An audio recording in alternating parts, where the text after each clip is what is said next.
Okay.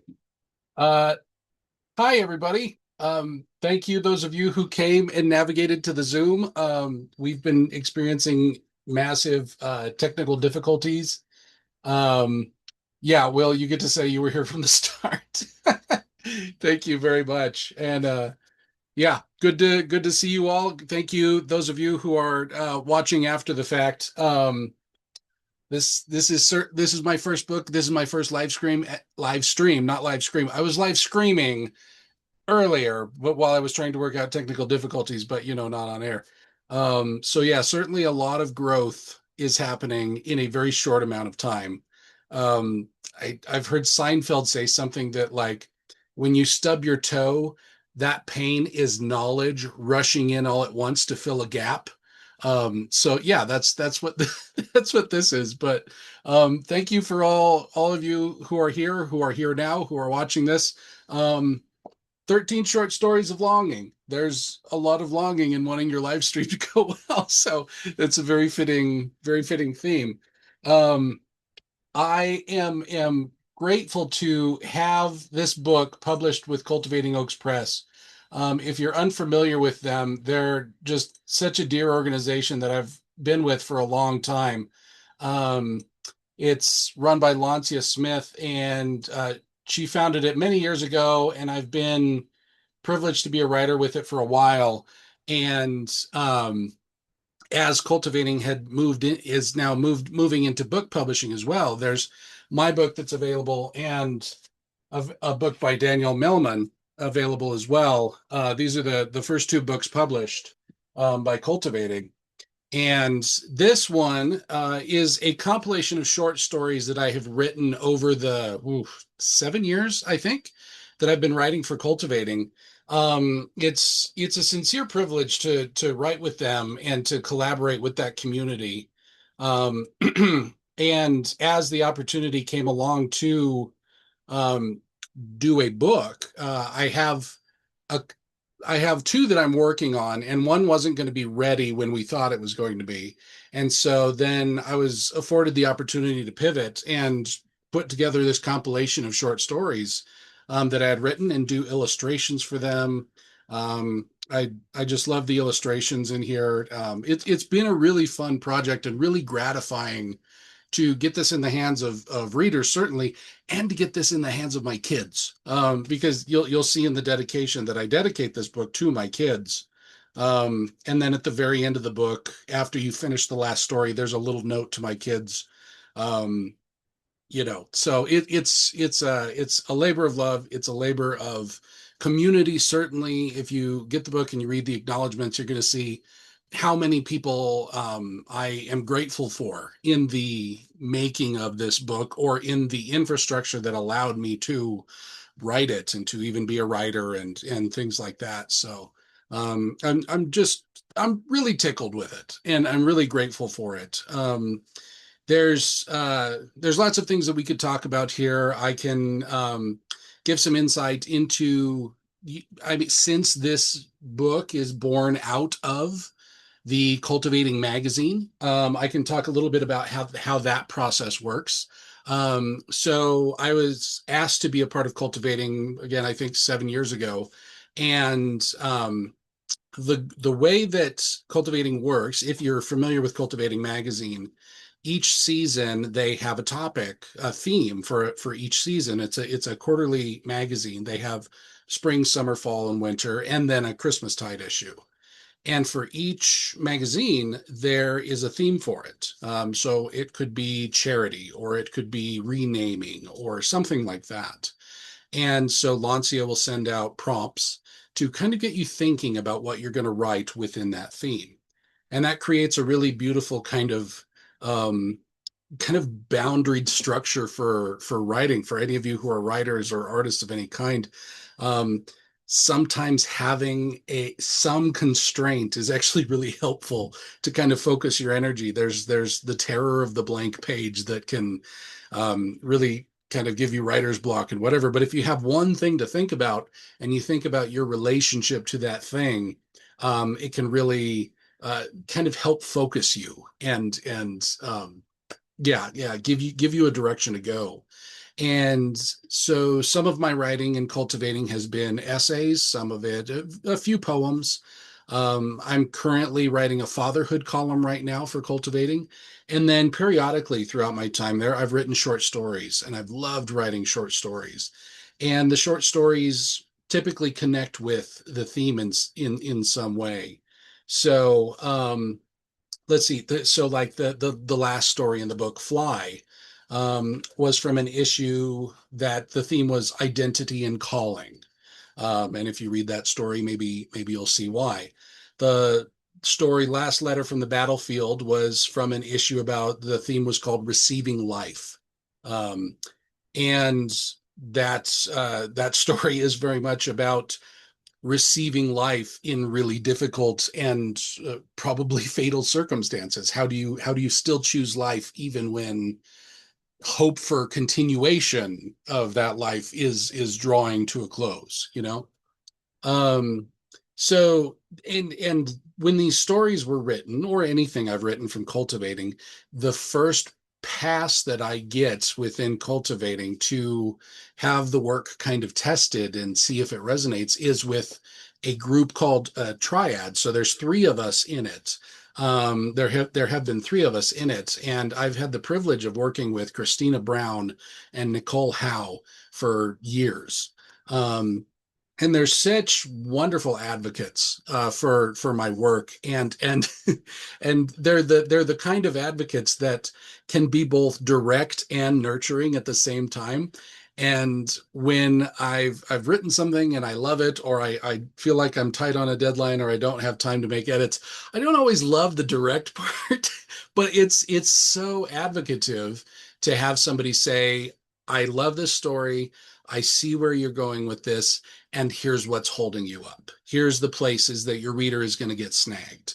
And that they're willing to tell you that in an advocative way, in a nurturing way, in a way that validates you as a writer and also helps you become a better writer.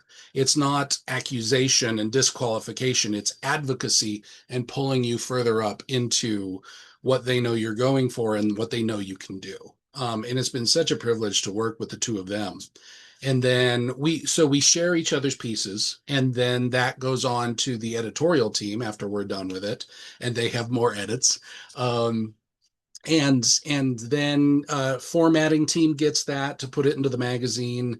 The online magazine, cultivatingoakspress.com, if this is your first time connecting with them. But so many beautiful writers. It's an ecumenical community of folks from various Christian traditions, really writing about the intersection of faith and art, and just kind of, what does it mean to live with grief and hope, and just all the kind of various aspects of life coming together in really beautiful ways from these different perspectives. So I'm really grateful that this book comes from community in a sense. I love that I was able to design the cover. I love that I was able to do the illustrations. I did a lot of the preliminary formatting, and then needed help with the kind of finishing of the formatting. Um, but yeah, and it's just many folks, either directly or indirectly, helped this book exist, and I'm really grateful for that. So um, let's see. In terms of illustrating, so my process for illustrating is it's what I loosely call digital etching, in a sense that I've used Photoshop for a long time, and I have a Wacom tablet that I use for illustrations. This is an older model, but got a little digital pen here, and they have newer ones where you can actually see the screen here, but I've gotten pretty good at looking, up at my screen and drawing thusly. And so I'll make, black shapes and kind of erase out of them, or draw lines depending on what the image needs. Um, but it's been I've been using the Wacom tablet for, oh boy, I really don't want to calculate how long. Um, but yeah, it's so like you see here, almost kind of an etching image. This one actually I built. this is a 3D model because I wanted to get proportions right on this cannon. Let me turn in the light there. Um, I built that cannon and that wheel and the hills as a 3D model, and then brought that into Photoshop so that I could really make sure that, this old rusted cannon looked real when I etched over the top of it. Um, and let's see, there's an illustration for every story. Here's Sprout, this super enthusiastic little Sprout. Um, Somebody else in the waiting room. I'm gonna let them in. And yeah, I've really enjoyed getting into these. I heard myself from behind me. How am I hearing myself from behind me? Hey Sarah, I saw you got on, and then my voice is coming from behind me. I think it's coming out of your watch. That's really funny. Please hold, y'all.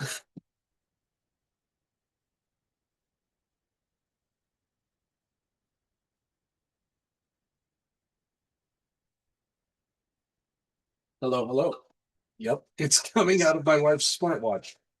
Sarah, I'm going to put your watch outside the door.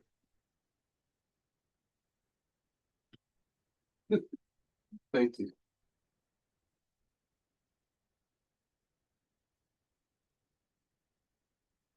That was fascinating and disturbing. Um, yeah, like so Fettelbrecht here, you got, rabbit eye, and you can see the pixie right there kind of floating in the eye, in the reflection of the rabbit. So the illustrations are an attempt to, you know, um, tease out some important moment. And then there's little drawings that kind of open the story. The front cover, the little emblems up in the corner that repeat on each corner. There's three stories that feature birds, so there's three feathers. There's the blue Plimsley flower from Last Battlefield right there. There's the pot from Sprout. Pine cones here from the Last Battlefield. There's a bee right here from Honey. Um, the printing doesn't give you this in super detail. You really have to kind of look at it in the light. But if you look at the image online, you'll also see little footprints. There's porcupine footprints all the way around for the border. And then there's little pixie footprints walking with it. And if you read Fettelbrecht, you'll know why. And then there's little stars in here as well that kind of evoke a couple of the stories. So that was really fun to put together. So in terms of like inspiration for some of the stories, Mary Beth asked about that. So one of the stories, a lot of the stories again connect with the theme that was given for that particular issue, and then kind of what is there some kind of emotional well that I can draw from. My stories are very rarely like allegorical in terms of my life, like this person is this person, and or they're not that, but they're certainly things that I've felt or drawn from kind of emotional experiences. It's like, oh yeah, I've felt this before. How would I express that feeling in a story? And Last Letter from the Battlefield is it was written during a time where so if you're unfamiliar with the story, it's a man writing a letter, the last letter from a battlefield. He's basically the only guy who's left, and the enemy forces are drawing in. And so he's telling his mother how he chose to spend his last moments. And there were other people in his group that it made various responses to facing the inevitable end. One ran with a white flag to surrender. One just kind of walked off into the woods. And then there was another who chose to kind of live in a beautiful way, and he carried around a blue Plimsley flower. And so this character was reflecting on all of these different characters and how they responded to this inevitable, but he couldn't get this character named Conrad out of his mind, who chose to live beautifully even though the end was really near, and how that's how he was going to choose to live even though he was the only one left. So he was going to plant this flower, he was going to make a table as lovely as he could and eat his rations as if it was a feast back home, something like that. And so anyways, I don't want to spoil the ending, but that story came from a time in our family where it was, well, it was during the early days of the pandemic, but prior to the pandemic, our youngest son, who was 3 months at the time, got RSV, got it bad enough to be in the ICU. And prior to that, we just had illness after illness after illness after illness. Some of the kids were in preschool, and any of you parents who have had kids in preschool know the types of things that they bring home on a weekly basis. But we just had a really difficult season where so many things were just coming in and coming in and coming in and coming in. And it was really wearing on me. And then the RSV thing happened. And then after that, the pandemic happened. And so I'm just existentially wrestling with concepts of why can't we seem to get better and all of this. And then, with the theme that came up, and I can't remember what the theme was for that particular one, but it came to a story of, what do you do when you might not get better? What do you do when, maybe this sickness stuff is going to keep going on? And we all didn't know what we didn't know in the early days of the pandemic. And so, just kind of wrestling with this notion of being a father and being in a situation that felt impossible. How would I choose to live? Would I let the despair get the best of me and therefore my children? Or would I, all of the feelings that the different characters felt, I honestly felt, except for the Conrad guy, the guy who was like choosing to live beautifully. There's a friend of mine during the pandemic who was so sweet and made time for me. Our family was advised because of my son's RSV to really take it seriously and really kind of stay back. But this friend found ways to make time for me, and he's like a warrior poet. And so his inspiration was helpful for me during that time, and I wrote a character in kind of that spirit in that story. So I won't spoil it, but it's definitely a story that I knew emotionally some things in that story, and that's where kind of it came from. The tale Unbroken about a little girl and a cormorant bird was inspired from my daughter. So a couple of years prior to writing it, my daughter had a sweet little friend that she would play with, and then the just wasn't able to be with that friend anymore, and that was really sad for her. And then she was hanging out with me like a year or so later than that, and we went to a pond, just her and me, and there was this strange bird that was sitting on a rock, and my daughter, kind of softly crept up to it and sat down next to it. I mean, she was probably 3 feet away from it, but from where I was, I took a picture of it. And it looks like they're like right next to each other. And I'm like, oh, that's really sweet. And I had no idea what this bird was. And so I Googled it when I got home, and it was a cormorant. And wasn't familiar with cormorants, so I'm looking into them, and turns out they had been used for fishing historically. And I think in some places still are, where the throat would be kind of snared, and then they would release the birds into the water, and they would collect fish and then come back up to the boat. They'd been trained to come back up to the boat, and then the fishermen would take the fish out of their throat and then send them back in to get more fish. I thought that was really interesting, and so that story came about a little girl experiencing kind of loneliness and the sweetness of a bird that unbound her kind of constriction that she was experiencing. And also there's a father in that story trying to do his best and it not always working out well. But that's a really sweet story to me that was written inspired by some things that came from my daughter. Fettelbrecht is a story that I wrote because I loved the idea from scripture where not a sparrow falls to the ground without the Father's care. Oh, thank you, Will. Will says Fettelbrecht is his favorite. Thank you very much. Um, not a sparrow falls to the ground without the Father's presence. Like I've even heard that the translation maybe even be, like just like he's there with the bird, that the bird doesn't die alone. And that has haunted me, and I love that. And so I thought, okay, what can I write, like maybe a fairy tale about that idea? And so these pixies that are have different jobs throughout the forest, and Fettelbrecht is assigned to be a companion of an animal, um, and to then be its threshold companion when it ultimately does pass on. Um, and there was a time in my life too where like projects that I would like be a part of just wouldn't work out. And I was really struggling with the idea of, just like, why are these things just not working out? And it seems apart from what I'm doing, but things are just kind of falling apart in some of things. And it's like, and I don't know if this is me trying to make myself feel better or not, but there was an idea where it's like, well, if nothing else, isn't there some value in being a peaceful presence in something that is ultimately going to end anyways? I'm like, okay, well, that's interesting.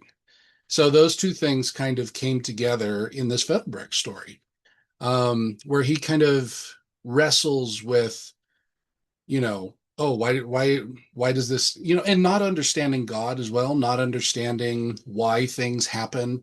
You're told to do something, and then you don't understand the full context, and things don't work out, and you're like, oh, did I do something wrong?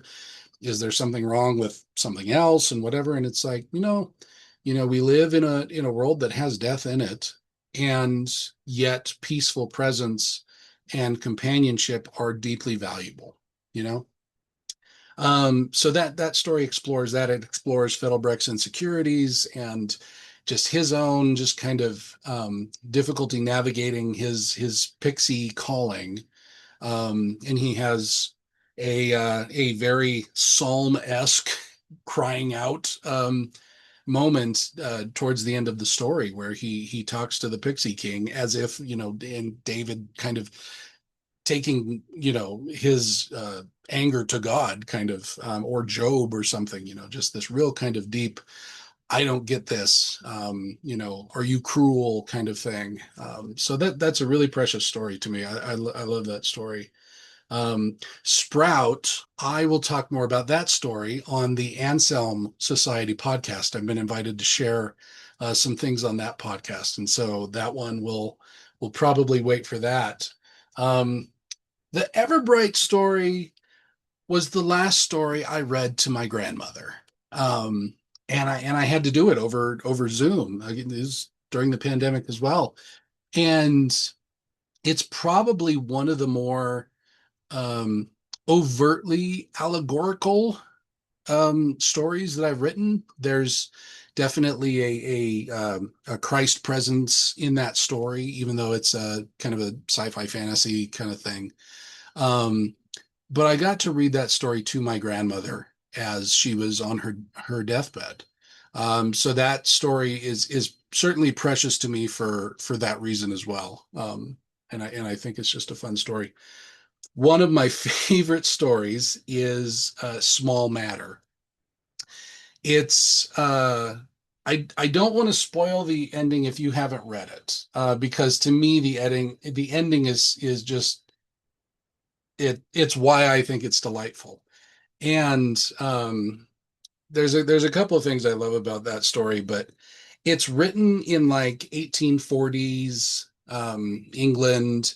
It's these two older characters on the eve of a Christmas party, and um, I do try to write uh, as Dickensian as I can, being very, very, very generous with the adjectives. Um, and I wanted to write something with a flourish about this old woman who's sitting in bed and she's knitting.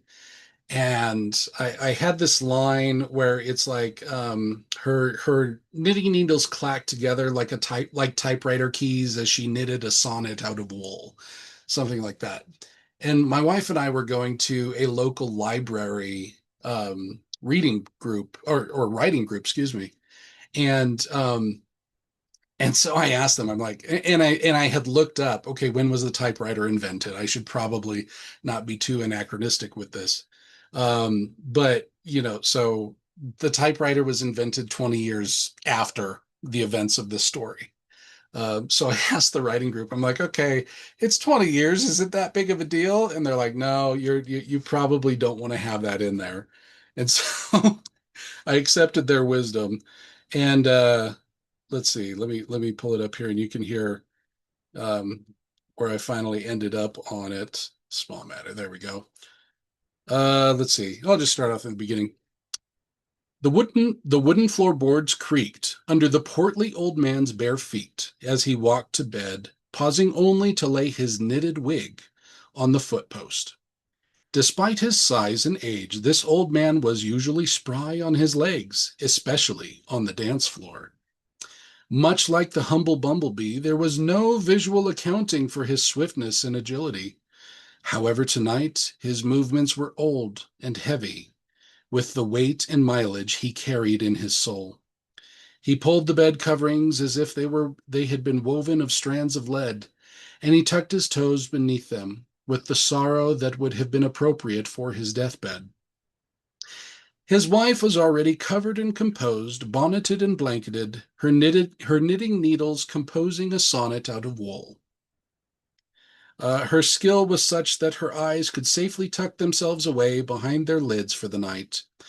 The corners where her lashes embraced were marked by a cascading waterfall of wrinkles, beautiful lines flowing along the face of someone who smiles wide and has found much in a long life to smile about. She felt her husband's descent into bed, so she tilted her generous face towards him and waited and waited. Her eyes were still at rest, but her brows scrunched in feigned indignation as she spoke a playful rebuke. I find myself one kiss shy of a good night, me old dodgy treasure. Got your gob in a twist, have you? There was no reply. Okay. I'm gonna pause there. But yeah, you can hear that. It's certainly not how I've written all these stories, but in that particular story, I definitely wanted to lean very Dickensian in how, like Dickens in how I wrote.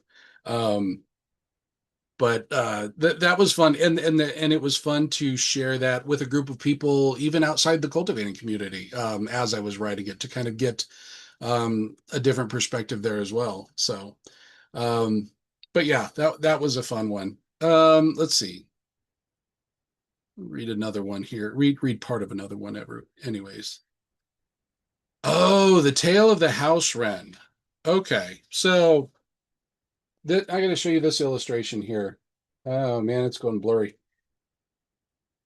Maybe I can, if I get up close, will it?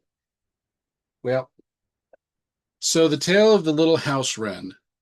That and this picture is actually taken of the little house wren that inspired this story, and I basically put it in Photoshop and kind of etched, loosely over the image because this little bird was amazing. So we live kind of in a foothills area out in the country, and we heard the cheepings of a bird. It ended up being a kingbird. I don't know if you're familiar with them, but they've the ones here have gray and yellow on the wings. They're really interesting. But a fledgling had fallen out of its nest, and we didn't know if it was sick or whatever. We called the I don't know if it was the Humane Society or some kind of county authority on this thing to find out what to do. And uh, then we saw that there was a little house wren who was full grown, but smaller than this fledgling that was feeding it. And it was the strangest thing I've ever seen. Probably not the strangest thing I've ever seen, but for now, it's the strangest thing I've ever seen for these purposes to make it sound like an amazing thing. It was an amazing thing. Um, but this little house wren would go pick up grasshoppers or even a little praying mantis or grubs or whatever, and would come feed this little fledgling kingbird. Um, Baffled all of us, delighted all of us, And, as I'm looking into house wren behavior, is this something that they actually do? The things that I found in my Googling was no, actually, house wrens are known to go bust up eggs in other nests so that there are more resources for their children. And it's like, wow, yeah, okay. That's a story. That needs to be a story. And then, yeah, I think we leaned on some advice that had us leave the fledgling in place, but then we kind of like tried to tried to be unobstructive, but still kind of provide something for it, without, whatever. And it did ultimately die. Um, but that whole episode it was it's not literalistically translated exactly, but basically the heart of that story is what we saw in the backyard. Um, and the story starts with the house wren. Her birdhouse is ransacked by a bull snake, and we had seen a bull snake in the front yard eating a robin's nest, eating, it probably was, yeah, eating the babies out of the robin's nest. So we've seen lots of kind of wild America animal show stuff just here on our property, and some of them have made them into stories here. But that little house wren, I don't know how long they live. I don't know if she's moved on, but I haven't seen her probably since. But that little bird has stuck in my and my family's brain, for a very long time. And she made her way into a story that uh, was, at least the first half was basically things that we observed here on the property. And her feeding that little kingbird was what started it all. So, um, yeah, let's see. So I think we've been going for about half hour, 45 minutes now. I know that one of the questions came in was writing inspiration and things like that. So I've shared definitely some of that. If there's any more questions, they can be popped into the chats before we close up. Um, I know I've it's been very unusual and delightful to have people get this book and appreciate this book. And it's it's been strange to sign copies.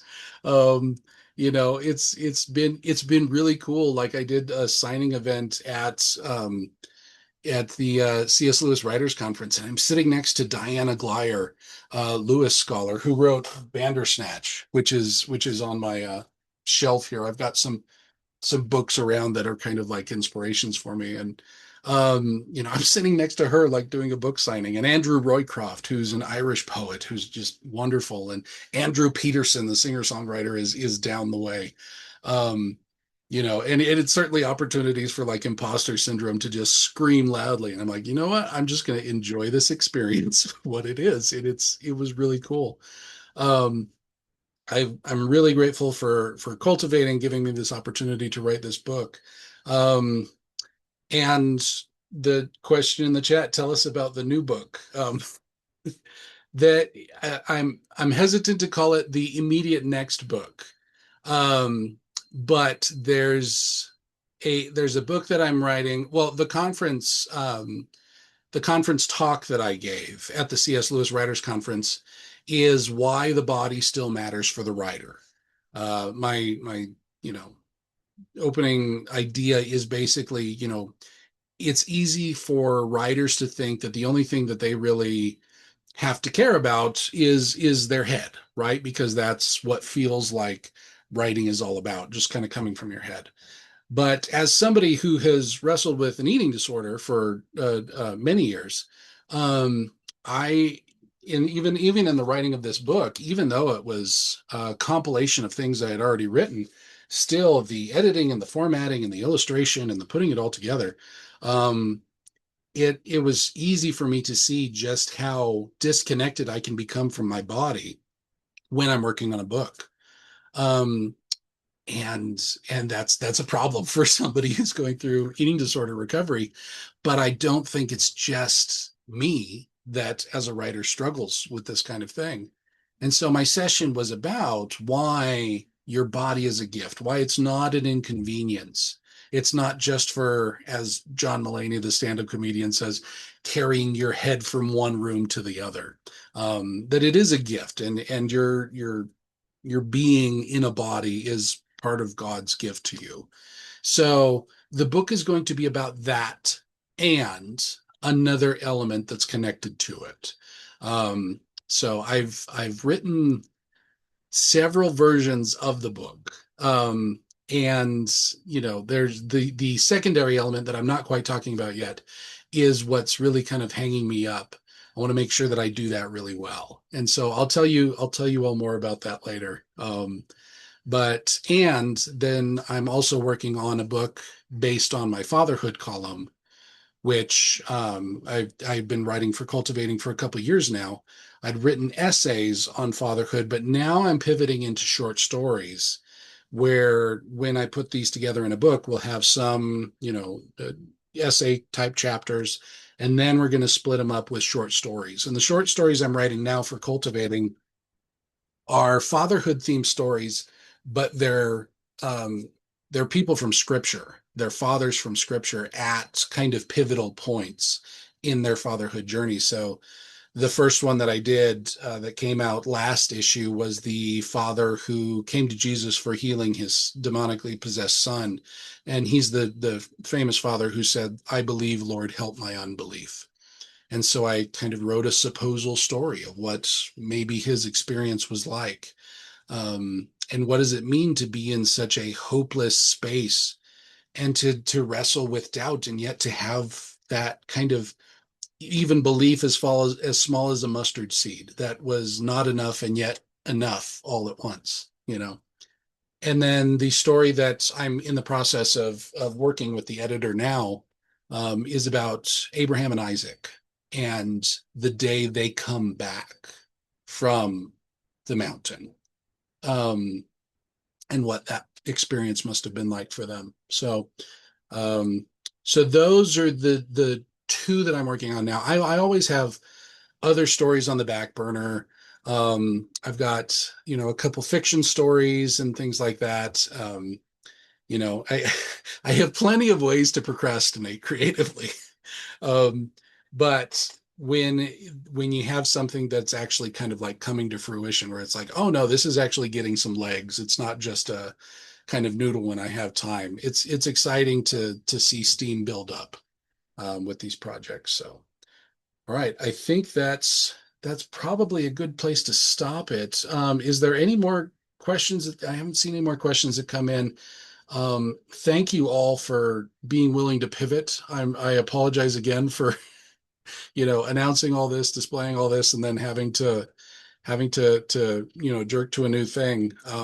It's all learning how to do the new social media constraints with member count and things like that.